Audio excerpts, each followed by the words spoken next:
welcome back to Franchi Talks Japanese Art. I'm Franchi and I'm back with a new video.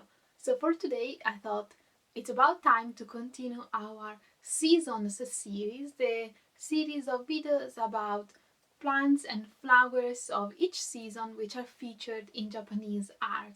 And of course it's spring, or at least it should be spring. It doesn't really feel like it, but we're gonna carry on and jump into the spring video for this series. As I was preparing the video, I realized that spring is indeed the season of rebirth and regrowth, so there's a lot of plants to talk about compared, for example, to the video about winter. So I just selected the ones that seem to be most important and held the most symbolical meanings, and also I selected objects from some major museums collections to illustrate how they were portrayed in Japanese art. But enough with the talking, and let's jump right in.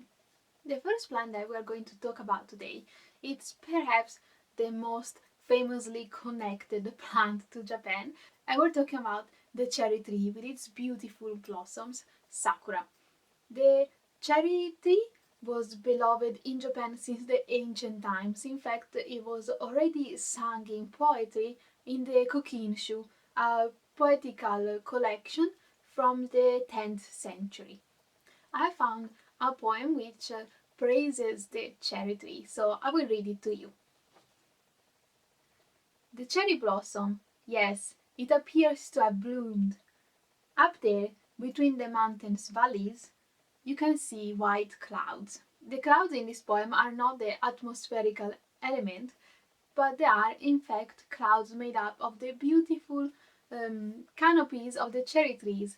They bloom so fully that the white and light pink colors of the petals look like clouds. So I found a woodblock print by Katsushika Hokusai, which kind of depicts this relation between the cherry trees and the clouds. In fact, what we are seeing is a print which is located at Mount Yoshino. Mount Yoshino is a mountain which is very famous in Japan because it has a lot of cherry trees which bloom beautifully in spring. And there are several woodblock prints which represent this mountain, and of course this is one. What we are seeing, so it's a group of men who is climbing on top of Mount Yoshino, and they are placed in the foreground, while in the background we can see the top of some buildings and a torii gate. So what we're seeing is a shrine. But between the man in the foreground and the shrine in the background, there is a kind of big pink cloud which separates them.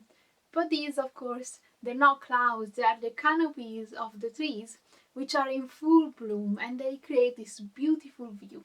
Cherry blossoms are beloved not only for their incredible beauty, but also for a special characteristic, which is their frailty and the fact that they disappear so quickly. In fact, they fall very easily, and their fall is depicted in art and sung in poetry just as much as their blooming. And this nature of impermanence, which is tied to the cherry blossoms, has become metaphor, for example, to the transient nature of beauty or the impermanence of life itself.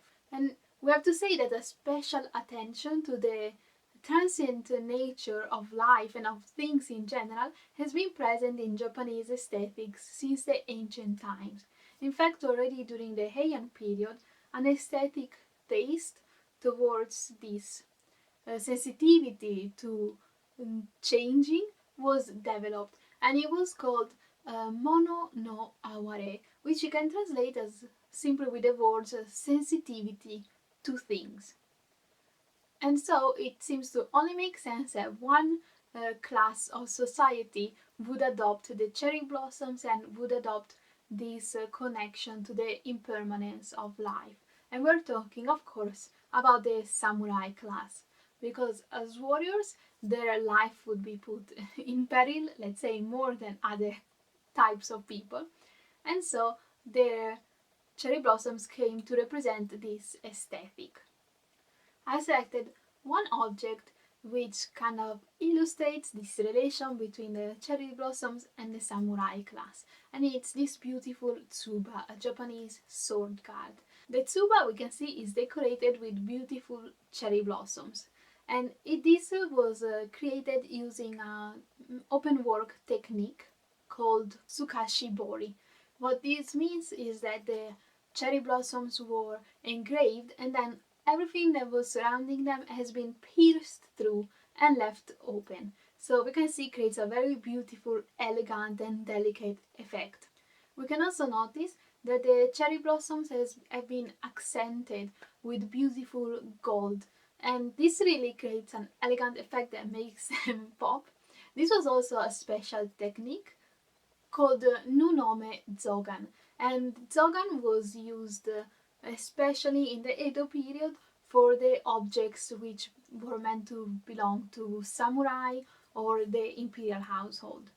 This is because it was a precious technique, it used the gold of course, and it also was time consuming to make and took serious skills to create, because it consisted in using a tiny metal sheet which was then engraved and gold decoration would be inlaid in it. So as we mentioned, it necessitated both skill, time and precious materials. This tsuba is signed by Goto Tsunemasa, the smith who made it. And this was a smith from the Bushu school, and he is known for having made beautiful tsuba which present this kind of floral decoration in open work technique, and created many beautiful tsubas made of iron. Goto Tsunemasa worked on the tsuba in the 19th century. So if you know a little bit about Japanese history, you might tell me, but frankly, the time period is a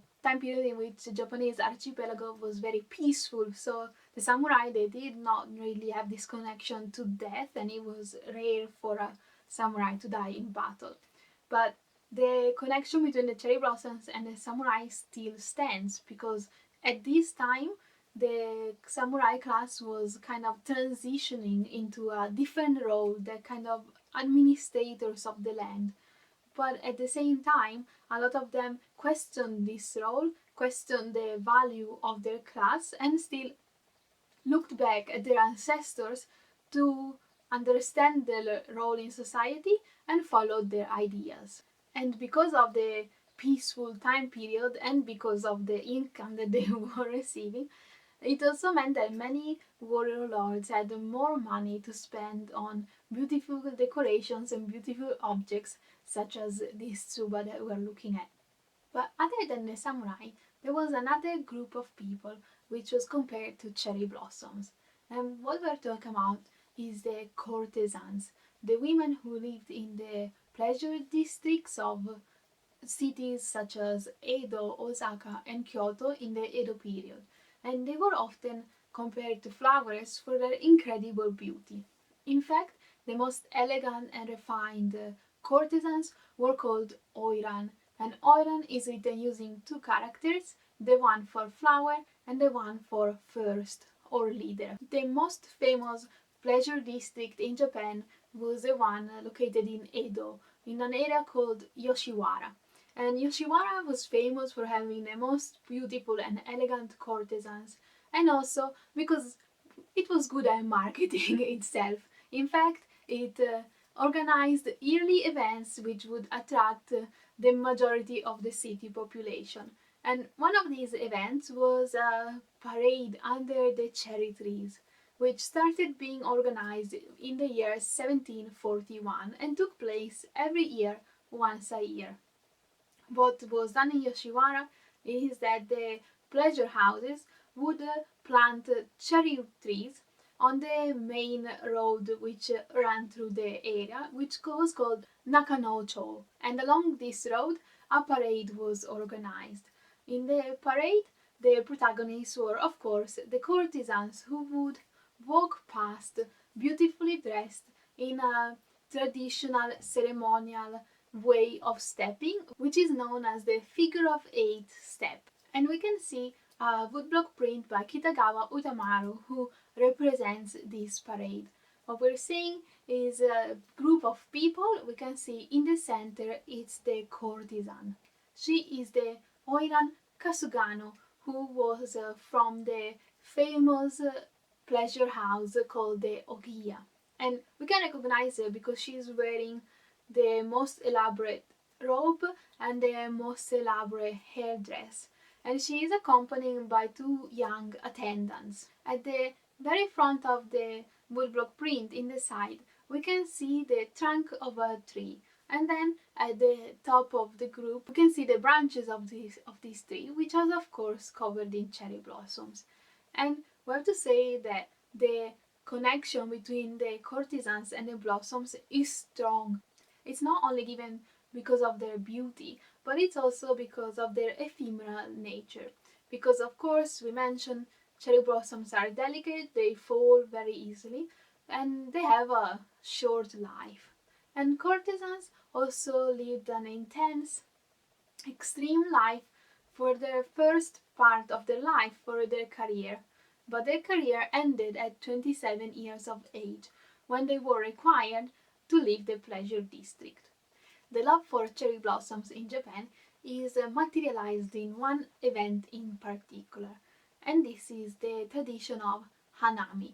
Now, I'm sure that if you are watching a video about Japanese art, you're interested in Japanese culture, so you've probably heard about hanami. But just in case, I'll tell you, they are a kind of banquets or picnics which are organized under the cherry trees, and they are meant to be pleasured while eating and drinking yummy food and drinks, and of course admiring the cherry petals. And they are still done today, that's why I think you probably heard of them.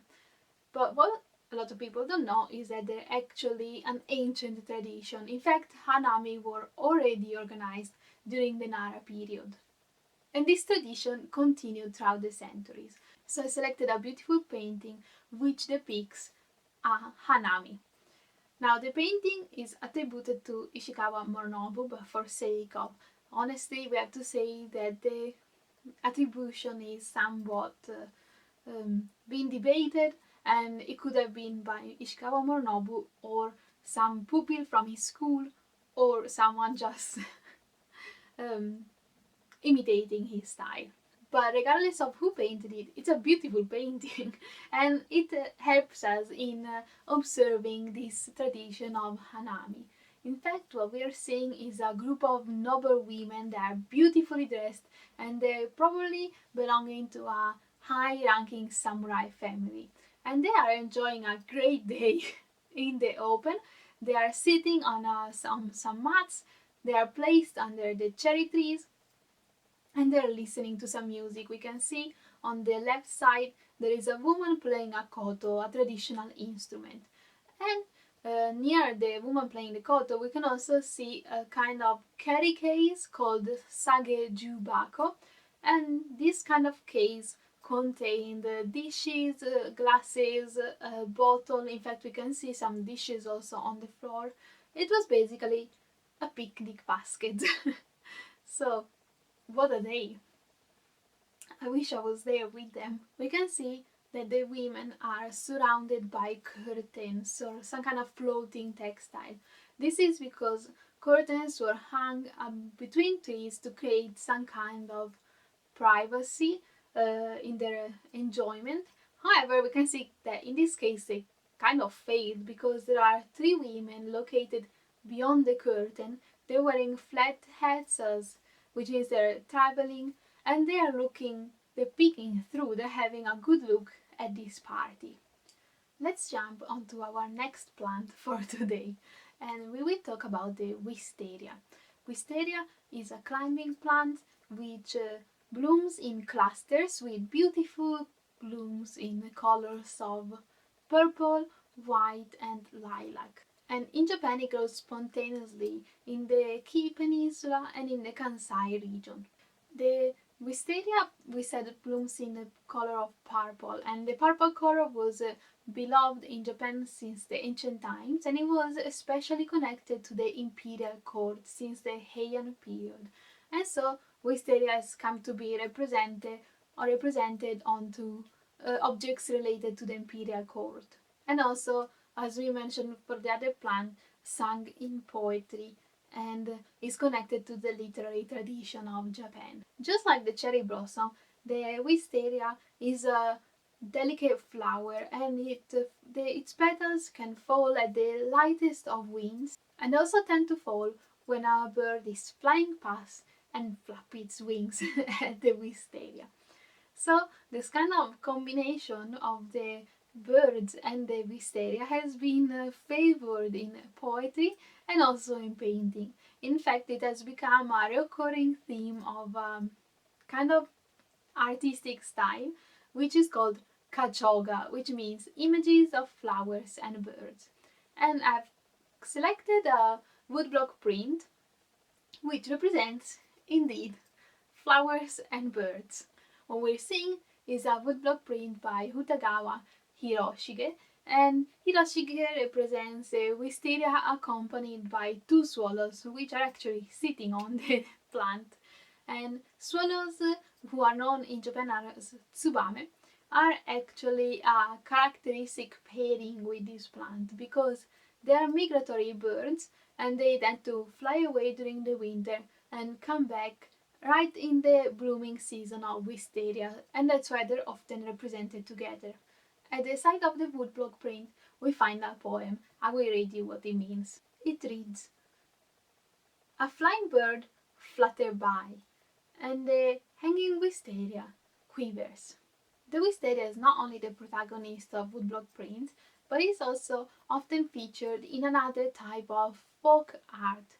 And what we're talking about is the otsu-e.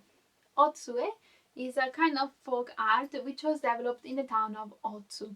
Its origins are somewhat unclear because it was developed by craftspeople, which means that it has no signature, no writing about it, and it was just made by several craftspeople who worked in groups and created great quantities of this kind of paintings, which were then sold cheaply to the general population who love to hang them in their houses, and and that's it.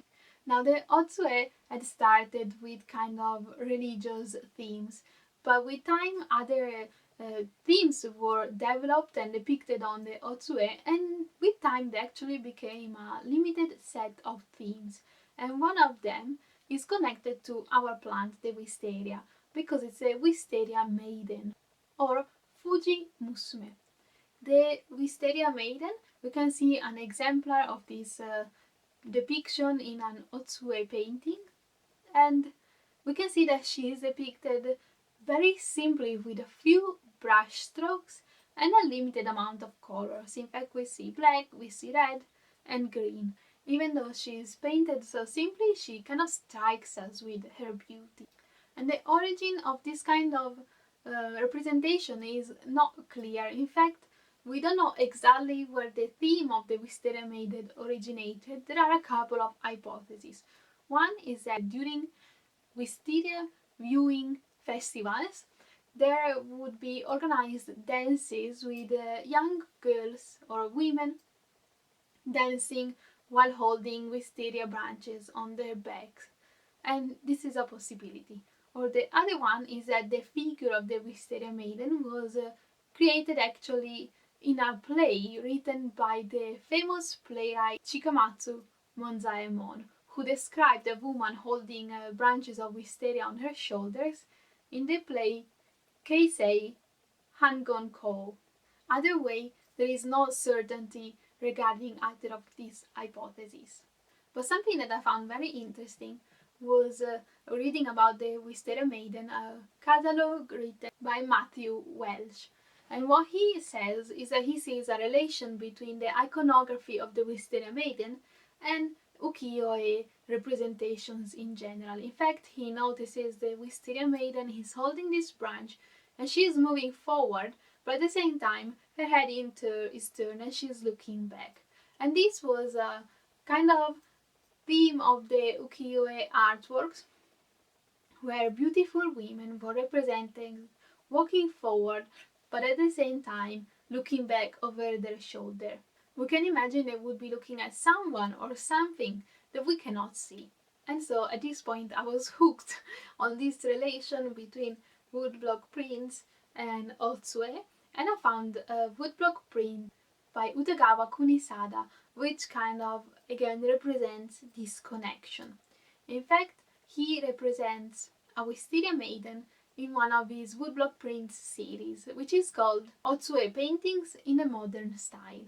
And he represents the Wisteria maiden as a Bijin, a beautiful woman. She is richly dressed. Her robes are very well detailed and embellished, and she is wearing a beautiful, elaborate hairstyle. We can see that she is also holding wisteria branches on her shoulders, and the wisteria blossoms are represented much more naturally and realistically than in the otsu-e paintings.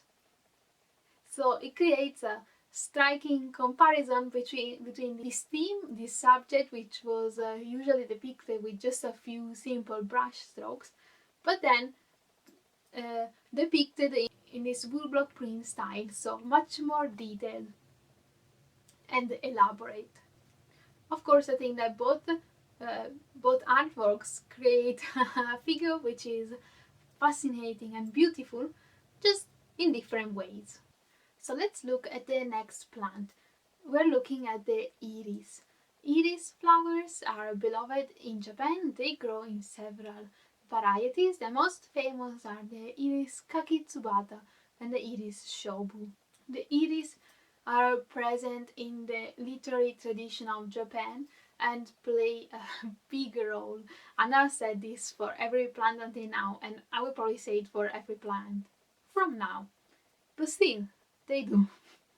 And the first mention of the iris kakitsubata is actually in the poetic novel Ise Monogatari, which is dated to the 9th century and is attributed to Ariwara no Narihira.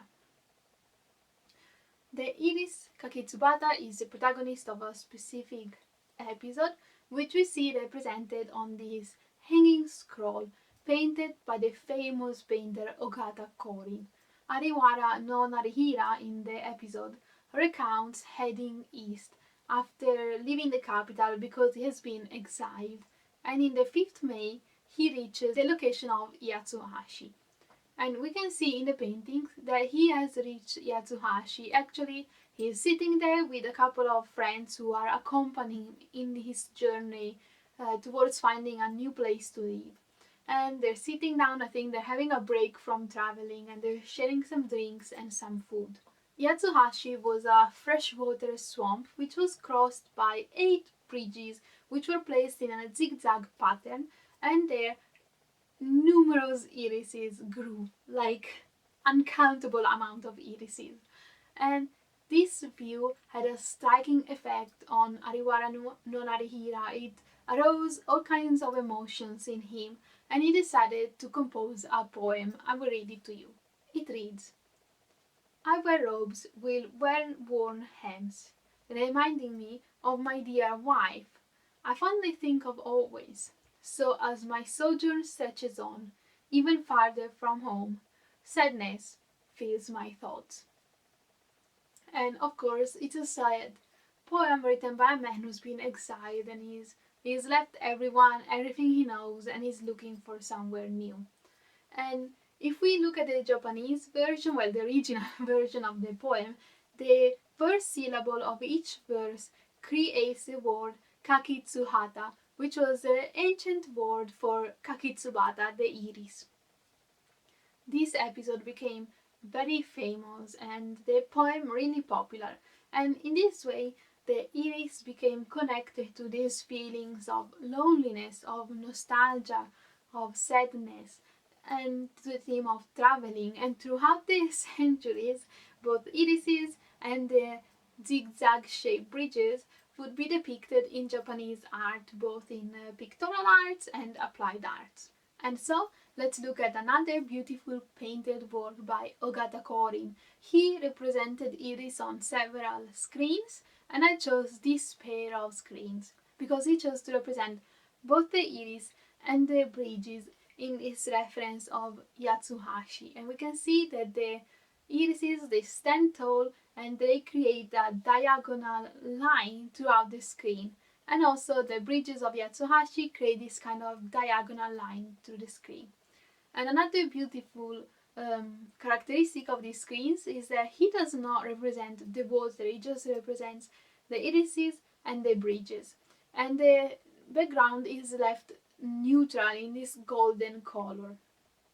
This was a characteristic of the style of Ogata Korin, who kind of played with this presence of elements and lack of elements, with filling the space and leaving empty spaces.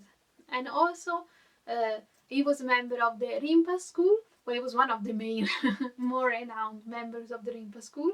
And this painting school had as a characteristic that of using simple neutral golden color backgrounds.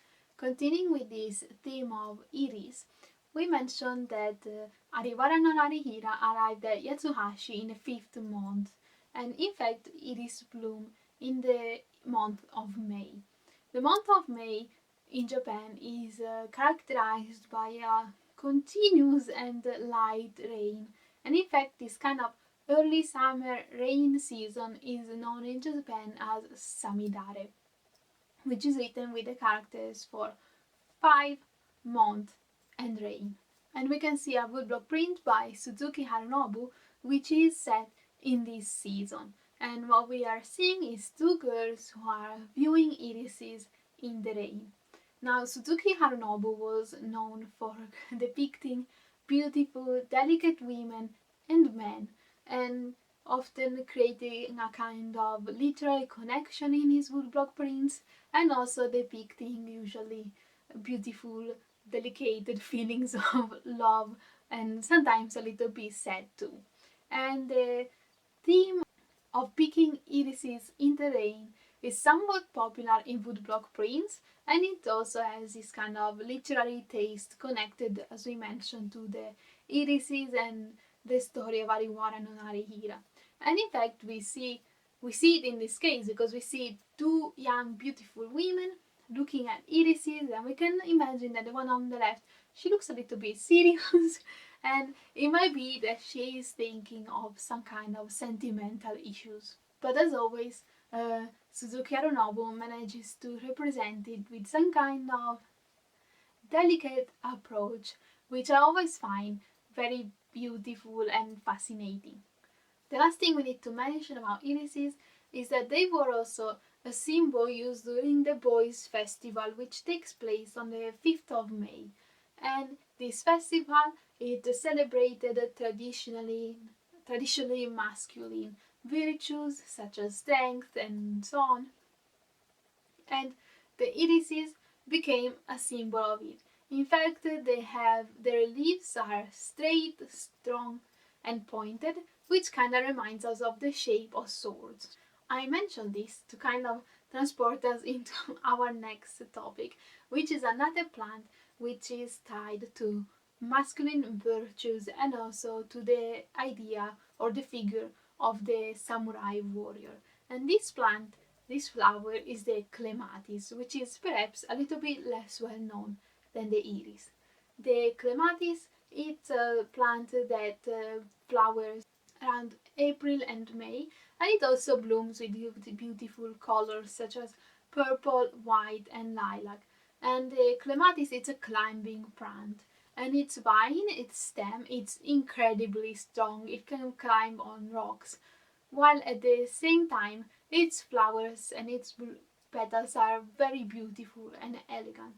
And so the Clematis has become a kind of metaphor for the samurai warrior, because they were men of culture, very well versed in the arts and in literature, but at the same time they were trained warriors who could fight in battle and were expert at martial arts. So this duplicity between elegance and refinement and strength has come to represent the warrior of the samurai. And for this reason, the Clematis is often depicted on samurai equipment. For example, this sword case. The sword case is colored with black lacquer and presents a golden decoration, of course also in lacquer. And such sword cases were, especially this decorated, were created for important samurai warrior lords, daimyo, and they were of course quite expensive to be made. And the more they were made for decorative purposes, the more they would be elegant, refined, decorated, and so on. The sword case presents a decoration in clematis flowers, and at the bottom a kind of checkered pattern. And we can notice that between the checkered pattern and the clematis vines there is a kind of diagonal line that cuts through, and this kind of creates two separate areas of decoration. This kind of split decoration seems inspired by the Kodaiji style of lacquers, which were created in Kyoto during the Momoyama period to appeal to the taste of the warrior lord Toyotomi Hideyoshi. The next plant that we're looking at today is connected to ancient beliefs both in China and in Japan, and it's the peach tree with its beautiful pink and white blossoms, and its a fruit, momo. Now, the peach tree is tied to an ancient belief of the Taoist religion in ancient China. It was believed that a holy peach tree grew in a heavenly garden which was placed in the land of the immortals. This land was guarded by a goddess who was called Shi Wang Mu, the goddess mother of the east.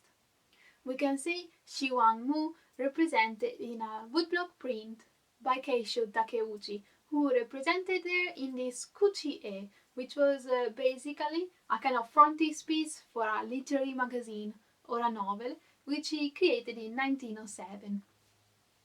Shi Wang Mu is represented as a beautiful goddess. We can see her divine nature. She is very noble looking and has a strong dignitary look, and she is also, her robes are also floating, which makes us understand that she is not human. And next to her there is an attendant, a boy of whom we can only see the backside, and he is holding a plate of peaches. These peaches come from the holy tree that we just mentioned, and it was believed that the peaches would make anyone who had them immortal, and so they were incredibly precious. And this Chinese belief had arrived into Japan, where the goddess mother of the east was known as Seiyobo, and the peaches always carried a kind of meaning of symbols related to good health and longevity. This idea of the peaches connected to health and well-being can take different aspects. For example, on the Girls' Day, celebrated on the 3rd of March, peach branches of the peach tree are placed in the decoration, and in this case they have a well-wishing aspect connected to their girlhood, and for example they wish girls to get married one day and be in a happy, healthy relationship. At the same time, well-being can also be interpreted differently. For example, when I think of health and well-being, I can also think of strength and physical well-being. And in this case, the peaches are tied to also another story, which is that one of Momotaro. You've probably heard of it, but if you haven't, let me tell you this tale.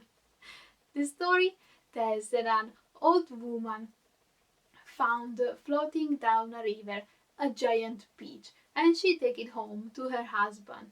This elderly couple had no children and were thinking, well, this is not related, but when they found the peach, they just thought to eat it. So as they were opening it, actually a child came out. And when they questioned the child, he explained to them that he was sent by the gods to be their son. And so they decided to, well, adopt him, and they called him Momotaro. Momo means peach, and Taro is the name that is usually given to the firstborn in a family. As he was growing up, Momotaro showed that he was capable of incredible feats of strength, and when he became a teenager, he decided to go and fight a band of demons, Oni, which was marauding the area where he grew up. And to do so, he had to go and attack them where they resided, which was the Demon Island. On their way there, Momotaro met and made friends with some animals, pheasant, a monkey, and a dog. And we see him represented with this woodblock print with his animal friends. The animals decided to befriend him in exchange for some food, namely kibidango or millet balls or millet dumplings. And Utagawa Kuniyoshi decides to represent the animals and Momotaro as they share a drink. In fact, Momotaro is holding a cup for sake drinking, and the dog is holding a porcelain sake bottle. So they're making friends, and I love this print because he represents this scene so vividly with so many colors, so much detail, and there isn't one single space of the print which is left empty.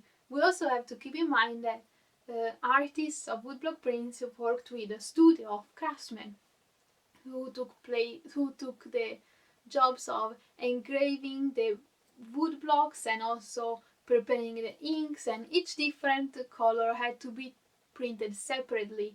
So this kind of print was a lot of work, and we can appreciate that. And well, to finish the story, before I forget, of course, Momotaro and his animal friends managed to reach Demon Island, defeat the demons, and go back home with a lot of treasure. Now, there's only 2 plants left for today's video, and I will talk to them kind of briefly because we've already looked at the main ones. But now I would like to talk about the willow tree. Willow trees are both in China and Japan a symbol of spring. And the spring season, as it's believed in many cultures, is a season in which the desire for love awakens in both animals and humans. And so in China and Japan, willow trees have kind of come to represent eroticism and love. And I selected a woodblock print by Tori Kiyohiro, which I think encapsulates this idea. In fact, we are seeing 2 lovers, and I think they're depicted beautifully. The hands are clasped and their heads are tilted towards each other. I find this print very beautiful and romantic. We can recognize the boy on the left, in fact, he is wearing a sword, and the girl on the right, we can recognize her by the elaborate hairstyle. And at their sides and at their back there are willow trees drooping beautifully. The artist Tori Kiyonaga often represented this kind of sentimental woodblock prints and at times also erotic themes. And his printing was done in a specific technique called Benizuri-e, which means that he specialized in using some very basic colors such as green, red and black. But in this case, I think that the simplicity of the colors and the simplicity of the depiction kind of adds to it, making it more fascinating and more delicate. And if you watched until here, finally we're on to our last plant for this video. It is the horsetail. The horsetail in Japan is also a symbol of spring, and it grows in this kind of straight green shoots out of the ground. The horsetail is connected to a folk belief which is popular in Asian countries, and that is that the dark markings at the side of the moon that we can see are actually a rabbit, and the rabbit lives on the moon and he polishes the moon with horsetail to make it shine more. And we can see this belief represented on some sword fittings which were made by Ishiguro Masayoshi, a great swordsmith. And what he created was a set for 2 swords, and he included all the necessary fittings such as 2 sword guards, tsuba, 2 knife handles kozuka, the hilt ornaments menuki, pommels kashira, and hilt collars fuchi. And Masayoshi was one of the most renowned workers of the Ishiguro school, and his interpretations of this kind of folk topic and his great skills at making sword fittings made this school even more renowned. And we can see how beautifully he worked on these fittings. They are flawless and they're considered one of his masterpieces. So this was the last object for today's video and the last plant. I hope you enjoyed the video. This is one of my favorite style of videos to make because I love seasons and plants, and I love scavenging through museum collections looking for objects to talk about. And if you enjoyed it, don't forget to leave me a comment, let me know your thoughts, your questions. You can subscribe to the channel to see more videos, to make sure that you see more videos, and you can follow me on Facebook or Instagram. All the links are in the description. And if you like the channel, if you love the video and I find it useful, don't forget that you can support me on Patreon. You can support the channel by making sure that I can continue making free videos about Japanese art for everyone to watch. Just so you know, making this video between the researching and the writing and the filming, we're about to have reached, I think, or we definitely reached 15 hours of of time used up, and then I'm gonna have to edit it and upload it and so on and so forth. So just to give you an idea how much work it takes. But for now, I would just like to thank you for watching and I hope to see you again soon. Bye!